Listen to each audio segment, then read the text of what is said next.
All right, John. Thank you so much for joining us on the podcast today. How are you doing today, sir? Doing great, and thanks for having me. I appreciate the time and the opportunity. Absolutely. I've been looking forward to it.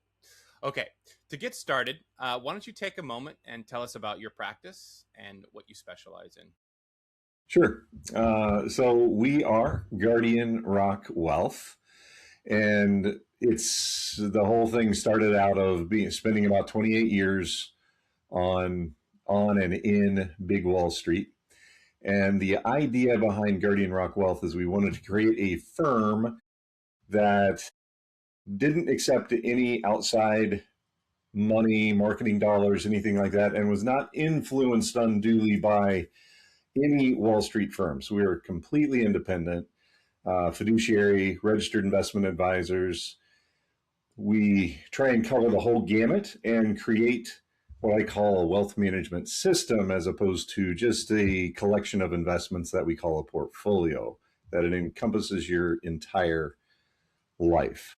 We focus on income and keeping cash flow flowing. One of our key words is cash flow is better in any weather, including when the market's going higher or especially when the market's going lower. And that's really our big focus. But at the same time, we use that to create the growth and the maybe possibly more steady growth than most people may be used to. Okay, I love it. Um, what? Tell us a little bit more about what inspired you to do this. So I, I'm going to keep this as short as I can, but I'm going to go clear back to something that many of us remember. Some of us are now reading in the history books, and that is 9/11. So I was on the trading desk at a little firm called Morgan Stanley. I happened to be in Chicago at the time, but I was talking to two separate people, one in the second tower and one at the Bank of New York just down the street. And all we knew for longer than you would think was that there had been a big loud boom, and the folks down the street said there must be a ticker tape parade because of all the papers that were raining down. Nobody knew what had really happened. And being an executive at Morgan Stanley, after that day, it was kind of a blur for an entire year because I got to be tasked with putting things back together because I happened to be in Chicago. And about July of that year, I found myself in the same hotel that I always went to, the Millennium Hilton. It's right across from where the towers were. And late at night, after one of those typical Wall Street days, uptown, downtown, midtown, if you're familiar with New York City, you know what I'm talking about. It started at 5 a.m. and I'm back in my hotel room in the suit of Wall Street, suit, tie, and it's July, so I've sweated through the whole thing from all the walking around and everything else. It's just miserable. And I looked down on what was still a mess, and I started to really wonder about my life choices. I had 6 kids, and I had missed a lot of first pitches, baseball games, wrestling meets, that type of thing. And that started the idea. Really poor financial plan if you have 6 children who are younger to quit your lucrative Wall Street career. So I didn't do anything right away, but the idea was there to start something that wasn't connected with big Wall Street, but took everything that I knew and everything that I had learned in my experience and applied it to what I call real people. Not the 100 millionaires and billionaires, but people like me, Yeah. and help them find the hidden fees, the tricks and tactics and strategies that Wall Street uses that normally most people don't know about and don't know that it's actually really is available to them. So fast forward until 2019, and I finally founded Guardian Rock Wealth and took the big leap of faith. Most of my kids were out on their own and doing fairly well, and I had one more left. And even then, I was a little bit nervous, but that's what started Guardian Rock Wealth. That's why we do it. Love it. So you wanted to take everything that things that you had learned, kind of go independent, hopefully, have more time, create for more freedom for yourself, more time with family, but also better serve the people that you wanted to work with. Right. There's one thing that you'll notice on Wall Street, and this is not everyone. I want to make that clear. There's some great people, great happy people that work on Wall Street. So I'm not saying this is everybody, but you tend to be surrounded. Even your clients often are what I call miserable rich people. I'm not And laughing because it's funny, but it's a little funny. yeah, but it's true, right? We hear about it all the time, and we saw it every day. My goal is to create happy rich people, and that's really the theme of Guardian Rock Wealth. I wrote a book called Build a Life, Not a Portfolio, and that's what it's about. It's about you don't if you money's just a tool that we use to create the life that we want. Money's not the goal. If it is the goal, you're in big trouble. But for many people, it is the goal. And so we try and talk to our clients about first, before we even talk about the money, what's your best life? Define it. And why? Why do you think that? Yeah. We'll go more into your process later in the episode, but I want to talk more about who you work with. Maybe you could take a moment to kind of describe the type of person who comes to you. Maybe what's a typical situation that they need you to help lead them? So typically, we work with someone who has been, we'll call it the definition, right? Successful. What does successful mean? Well, that's different for everyone. But someone who has sort of outgrown I need a collection of 3 or 4 mutual funds and pat me on the head when the market goes down, say everything will be okay. You've outgrown that. You need more than that, more sophisticated strategies. You need tax strategies because your tax bill is getting out of hand. You start realizing that if you are planning your taxes year to year, you're losing the game because you're not planning for lifetime taxes, things like that. You've got a substantial amount of assets. Um, you you realize there are a lot of other strategies and tactics you could be using, but they're not coordinated. Maybe there's an account here, here, and here, or maybe there's just a few portfolios, a 401k, but you really need them to all be working together into what we call a wealth management system rather than just a collection of investments that we hope grows someday, if that makes some sense. Yeah, so a coordinated wealth management system instead of things that are just kind of all over the place. That does make a lot of sense. I like that a lot. How about a typical situation that you help lead a new client through? Anything specific? Any patterns you've noticed? Yeah, I think the people who enjoy working with us and who I enjoy working with are generally speaking really good at doing whatever it is that they do in their zone of genius. And they recognize maybe they've actually had the experience of one of their clients or maybe somewhere else of somebody who tried to go outside that zone of genius. And we all have, right? We've all tried to do something on our own and realize that's not what I do, but I do something else really well. So they know they're good at that. And they're really willing and ready to admit that, hey, I don't know everything about creating wealth management systems, and I want to make sure I put myself in the best position. And I love it when they ask questions. That's actually my favorite client is one that does ask questions, but also understands that this is not what they're good at, and that tends to be my best client. If you're just thinking of some of my favorite clients, a lot of times they're business owners, a lot of blue collar folks, uh, dentists are a couple of them too. But these are folks that, generally speaking, again, I'm stereotyping here. I don't really mean to do that because there's never and always or never. But generally speaking, like builders and plumbers, electricians, and people running their own business recognize that they're really good at being a plumber or a builder or whatever.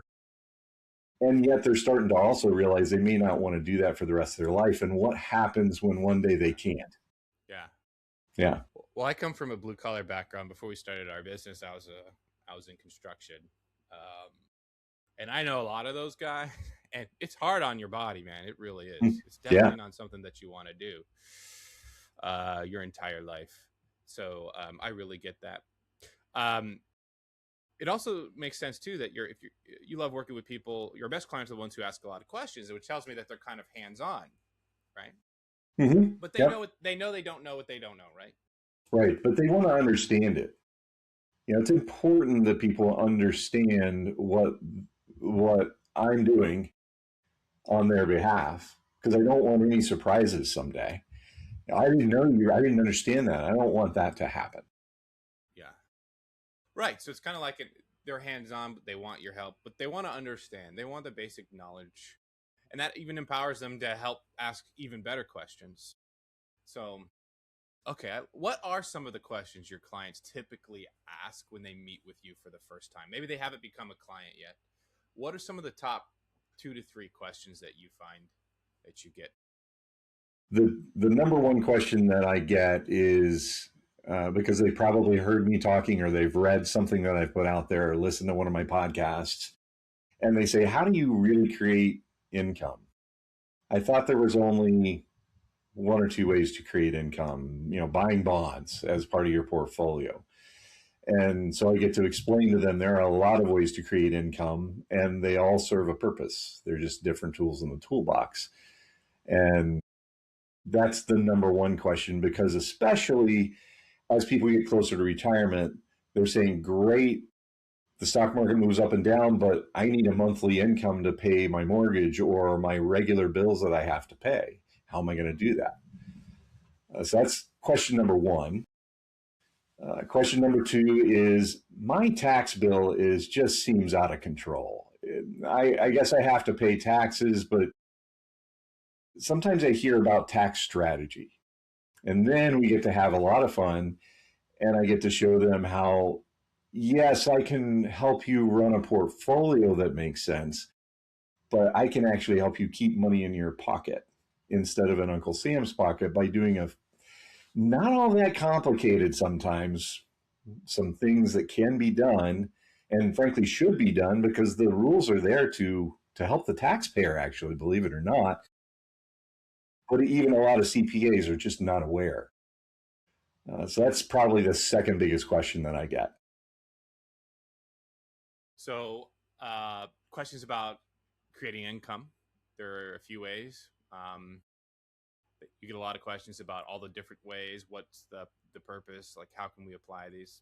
And they pay a lot in taxes, but it feels like it's huge. Is there a way that I can keep more legally instead of keeping it to giving it to Uncle Sam? Those are some great questions, and probably on the minds of your clients when they're talking to you for the first time. Okay, so let's talk a little bit more about your approach and your philosophy. Um, First of all, I want to know more. Like, how do your clients typically find you? Where are they coming from? So we do. I mean, we do some marketing and some reach out and all of that. But typically, I mean, it's very referral based. So my new clients often come from my current clients. So that's the number one spot that they come from. But also, we do a lot of posting on LinkedIn, Facebook, and all that about just education. My goal isn't really to sell you on anything, but if I can educate you, then I'm having fun because I love to teach, and that's what my book is about too. It's all about teaching, and I do a twice a month podcast, and then I even do a daily market update. So I get clients that will call me and say, "Hey, I've been listening to your podcast for 2 years, or I've been listening to your morning update every morning for the past 3 years. How do I talk to you?" And they'll contact me through the website or Nice. wherever. But yeah, they come from all over. I have clients in Hawaii, Maine, and everywhere in between. So they're all over the United States. That's awesome. How many clients do you have now? I have actually just changed. So I've got 90 clients now. Congratulations. That's awesome. Yeah. Very cool. So, all right, let's talk a little bit more about your practice and kind of your vision for it and where you're going. Where do you see it in the next 1 to 3 years? What's your vision? Are there any goals that you're working on? yeah, I mean, just from a business standpoint and very transparently, I'd like to do more because the more people I can help, the happier I am. And people think that's cliche, but I could have stayed on Wall Street and made more money. That's not it.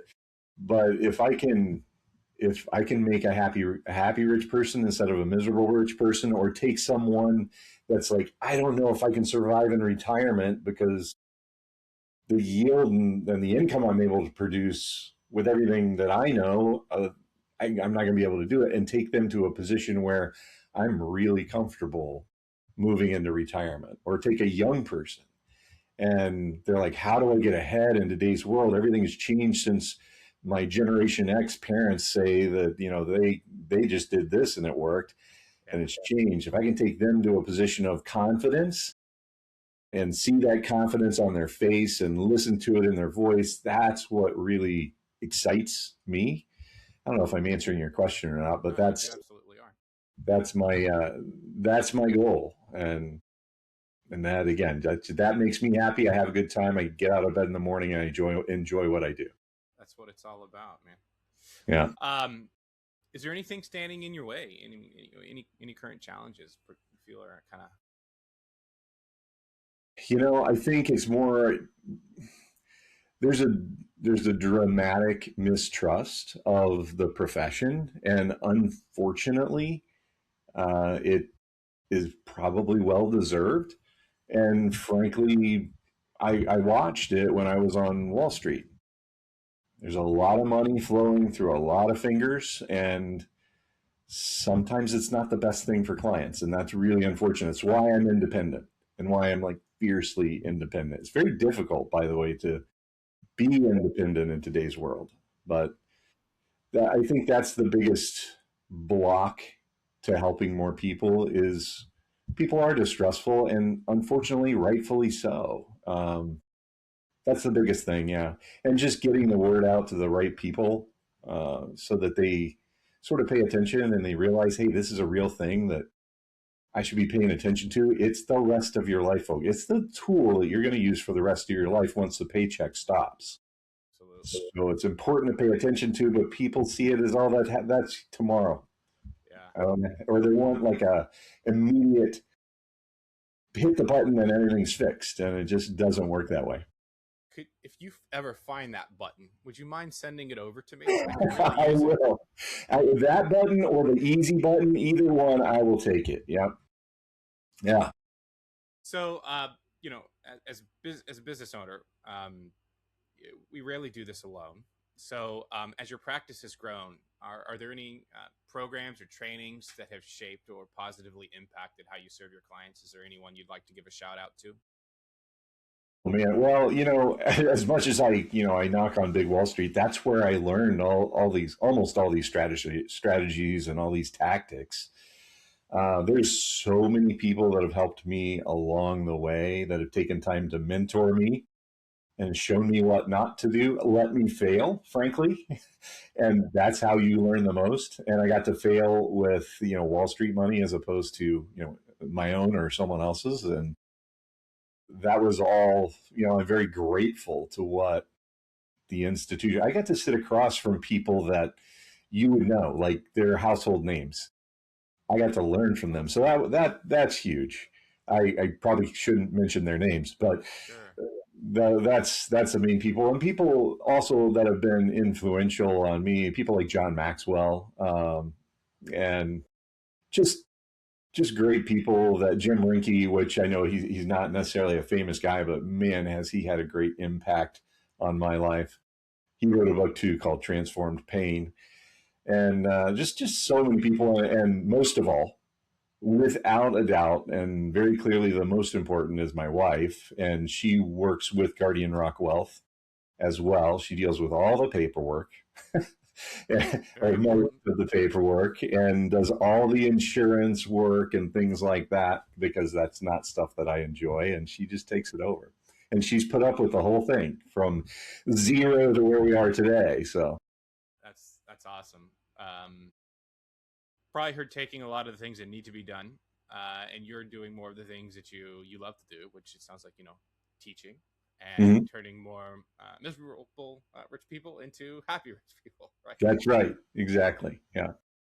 All right, so I want to learn a little bit more about what it looks like to work with you. So maybe you could walk us through your actual process. So if somebody were to become a client today, what happens the first couple of weeks? What does onboarding look like?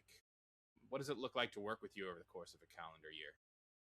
Yeah. I mean, to really start from the very beginning, we have an initial conversation.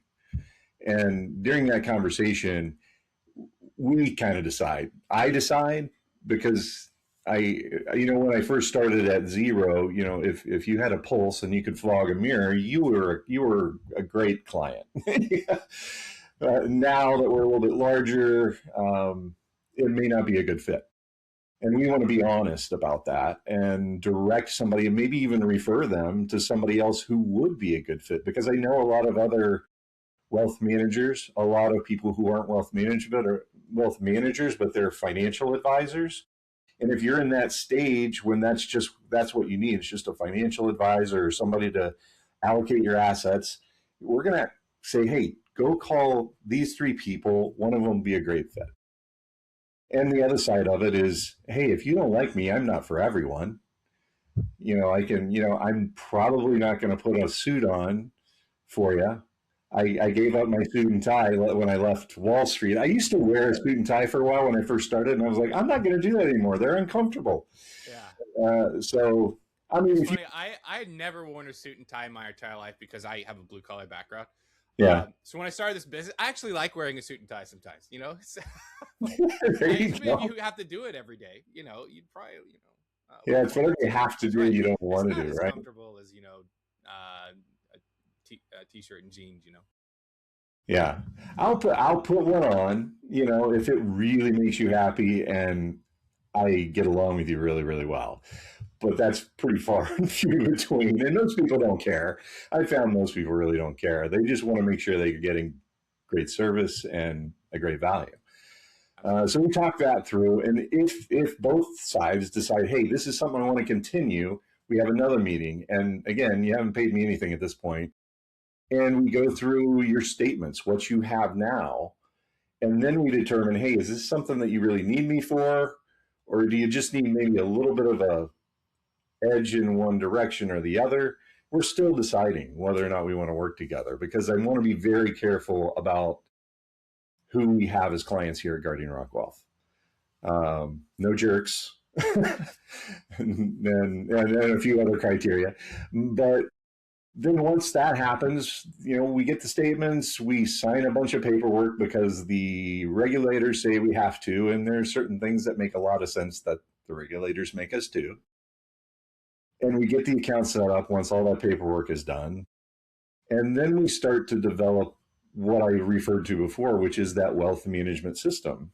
And we start with the portfolios, but every part of that portfolio ties into other parts of the portfolio. And what I mean by that is, again, the system. So you think of a system like it's got gears that work together. Some gears are bigger, some are larger. And which funds are taxable versus tax free, tax deferred versus tax free forever, which are your solid assets, they're going to be there. They have some sort of guarantee maybe on them or something like that. What about your insurance? Are you overinsured? Are you underinsured? How do we fix that? And how might that tie into your tax? And by the way, have you thought about your estate planning? Do you have your powers of attorney? And we start building the whole life system. And especially with, you know, high net worth individuals who have a family that one of their goals. And we talked about the first conversation really also centers around what's your goal? What's your best life? And not what your mother, your brother, your sister tells you, but when I ask you the question why for the sixth or seventh time, either you're going to hate me or you're going to be laughing with me because you're realizing you're getting to the true why. Right. Based on that, if one of your whys is I want to leave a legacy, we can talk about setting up things like a family bank. And how do you educate your kids in the right way so that you don't lose all that family money in the third generation, which is what over 90% of the time is what happens. And the main reason is that the kids weren't brought in and taught and allowed to participate in the family dynasty, so to speak, in the family trust. The And they vision. never were educated and they never were part of it. Like, no, you're not allowed to make decisions on this or participate because you didn't make the money. That's a great way to make sure your family wealth disappears by the third generation. Wow, that's crazy. I never thought of it that way, but that makes a lot of sense. So, part of your process, if it makes sense, if the situation is such that you start having bringing the kids and the parents together to start having those conversations. Family meetings. Wow, I mean, that takes a while. That's usually down the road I'm a sure it's a little bit. process. Yeah, But obviously. yeah, That's no, very interesting. it's really, really important to a lot of people to leave a legacy. And they, generally speaking, most people just don't think about, great, I'm going to leave my kids $1 million or $10 million. Great, where's it going to go? How about your grandchildren? What are they going to do with it? What are they going to even know? Are they going to even know how to handle that money? And that's why it disappears. Yeah. One of the things that I kind of um, worked through is a lot of times I think the when I talk to people like this, and this is just personal observations, right? Everybody's different, but um, a lot of times when you a first generation wealth builder, you really have to go through a lot of transformation, hardships, and experiences to kind of become that person, right? And there's a lot of growth that has to happen on the journey to build generational wealth. And oftentimes, if your children weren't a part of that, they haven't gone through the changes, they haven't learned the lessons that you've learned, they haven't gone through that transformation. Quite frankly, right, the pain, you know, um, they haven't had enough. They don't develop the character in the same way. So it's part of like what you do is you when you bring these the two sides together, do you start like sharing those lessons? Like, how do you help us understand a little bit more about kind of what that maybe that first conversation kind of looks like between parents and the kids, and how do you kind of facilitate that? What questions do you typically try to get across? Like, how do you just start seeding the conversation? Yeah, well, it really starts with usually with the matriarch or the patriarch, and it varies. A lot of times, the ladies are really the ones that are whatever interested or kind of the leader in the terms of the financial situation. So, I never assume on that, and I always try and make sure we got both husband and wife involved, even if one of them hates the whole concept of managing the money and the wealth. I say I really need to like see you on the Zoom call or see you in person because I'll see one of them sort of roll their eyes at something, and I can Oh, pick up on that kind of stuff. And because I don't want to be the cause of anybody breaking up their marriage, right? I want to keep, hey, it sounds like either you don't understand this or you think it's a bad idea. Why is that? And I kind of sort of, sometimes they hate me, but then usually they end up laughing with the whole process because they know it's happening and the spouse knows it's happening. But the first step is to get the leaders on board because if they're not on board, it will not work.